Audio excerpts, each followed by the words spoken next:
যখন কোনো বান্দা সূরা ফাতিহার একটা করে আয়াত বলে আলহামদুলিল্লাহি রাব্বিল আলামিন, সঙ্গে সঙ্গে আল্লাহ জবাব দিয়ে বলেন হামিদানি আবদি, বান্দা তুই আমার প্রশংসা করলি। আর রহমানির রহিম যখন বলে আল্লাহ বলেন আসনা আলাইয়া আবদি। মালিক ইয়াউমিদ্দিন যখন বলে আল্লাহ বলেন মাজ্জাদানি আবদি।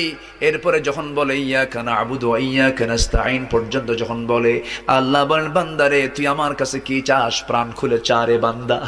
ইহদিনাস সিরাতাল মুস্তাকিম থেকে শুরু করে নিয়া ওয়ালাদ-দাল্লিন পর্যন্ত যখন বান্দা বলে তখন আল্লাহ বলেন বান্দা নামাজের মধ্যে এমন প্রেমের খেলা খেললি বান্দা, তুই যা চাইলি সব আমি আল্লাহ কবুল করলাম। ওই বান্দা যখন রুকুতে যায় আল্লাহ তখন অস্থির হন। ওই বান্দা যখন সিজদায় যাওয়ার জন্য প্রস্তুতি নাই, সমস্ত ফেরেশতাকে ডাক দিয়ে বলেন ও ফেরেশতারা, এই বান্দাগুলো আমাকে দেখলো না, রাসূলকে দেখলো না, কোরআনকে দেখে হাদিসকে বিশ্বাস করে আমাকে খুশি করার জন্য তার সবচেয়ে সম্মানজনক